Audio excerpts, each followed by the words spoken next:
The most common reason I see people not reach their goals is motivation. Well, that is motivation as an emotion. So whether we're talking about fitness, if we're talking about business goals, any goal in life, I see people fail when motivation slips away. Even myself, when I think back at my life and I think about all of the goals that I've wanted to accomplish, and every single time I tried and didn't reach it, failed, it's because I felt motivated at one point, and then eventually that motivation died down. It slipped away into darkness. It was nothing. And so that left me with lack of discipline. If you don't know what I'm talking about, well, motivation at its core value is a good thing. If you go to the definition, it is the drive to do something. Okay, well, that sounds good. So why are we talking about it like it's a bad thing? It becomes negative when we treat it as an emotion, when we start to rely on motivation to go after our goals, to keep us going, to push us forward. So motivation as an emotion it's like a mountain or a heartbeat. It goes up and down, up and down, up and down. Many external and even internal things can change if we feel motivated or not. For example, when I was a kid, this is gonna sound so silly.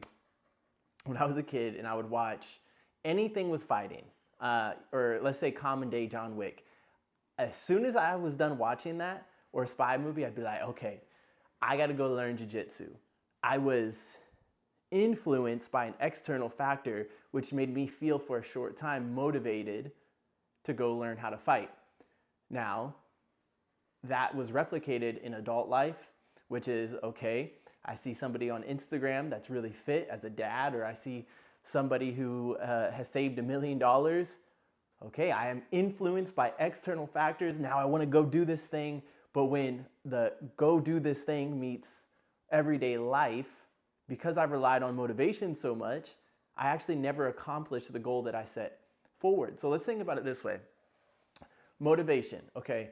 Imagine you're out there in the cold and you have a little cup of gasoline and you have all of this wood and you're like, okay, well, I have a lighter, I have gasoline, I have wood, but you only have a cup of gasoline. So of course, you're like, I've never started a fire before, so I'm gonna throw some wood on a pile and I'm gonna throw the gasoline on there and I'm gonna light it. It worked. The gasoline started the fire. Well, that's motivation, okay? Now you're out of the gasoline, so how are you gonna keep the fire going? You can't keep on using gasoline. You gotta use small pieces of wood to keep it going, to keep it going, to keep it burning and keep on burning so that you stay warm. Well, the same thing is true in life. Motivation is great if you allow it to get you started, that first step. But eventually you'll get sick, you'll get busy. The world is so imperfect that something will happen that will challenge whether you really want this goal or not. And you don't want to be that person who starts and fails and starts and stops, because now you are building a quitter mentality. And you'll start to see that in other areas of your life. So what do? Well, I was a personal trainer for a couple of years, and these are the 3 things that I've seen work that will lead to the 4th thing. Does that make sense? If not, stay with me a little bit longer, and I'm gonna dig into it. Number 1, do you really want this? Just as I mentioned earlier, there's been many times where I've watched something, and I'm like, yeah, I think I want this. But ask yourself, is this goal truly something that you want to go toward, to try to achieve? There was this time, to give you another example, where I went to Paris Island. It's like a Marine Corps boot camp, right?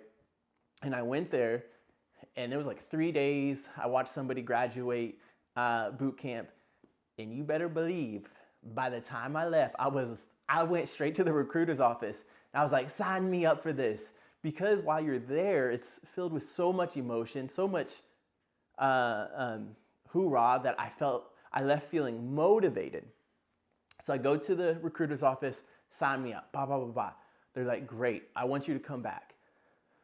So I had an appointment like 3 weeks later, and I really sat on that, and I'm like, Do I really want to be in the military? No, I didn't. And thank God I didn't. I wouldn't have made it. Salute to all of those people out there who are in the military. Thank you for your service. But that was not me. So do you really want to pursue this goal, or are you just being influenced by something external? Okay, now you've decided, hey, this is something I want to do, Nate. I want to achieve this goal. Great. Okay, so what's the next step? Well, if this is something you want to do and you know this is not just you being moved by emotion, what's your why? So why do you want to do this? And this has to be something deeper than surface level.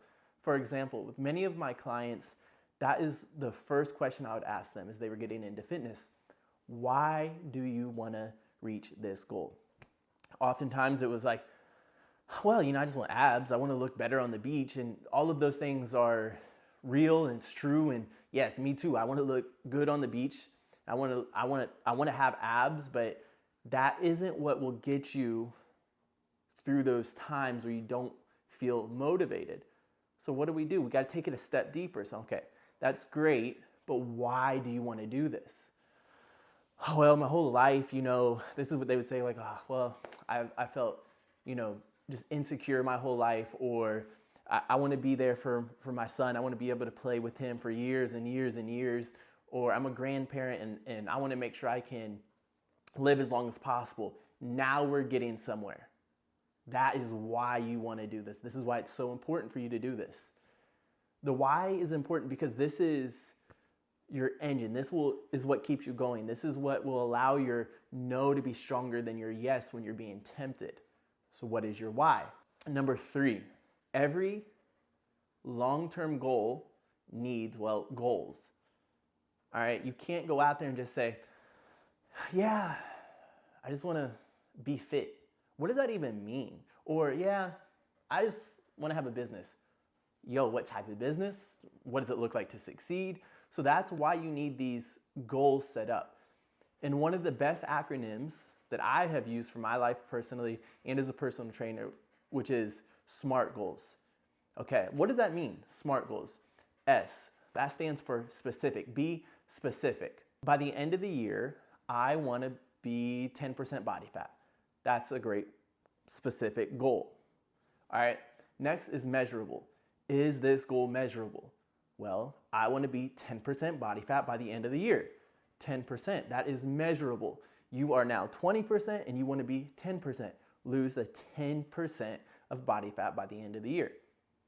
Is this actually achievable? Is this something that you can do? They say the best goals are about 50% chance of achieving them. That allows you to say, if I try hard enough, I'll do it. If I don't try, I won't do it. So somewhere around the 50% chance of achieving this goal.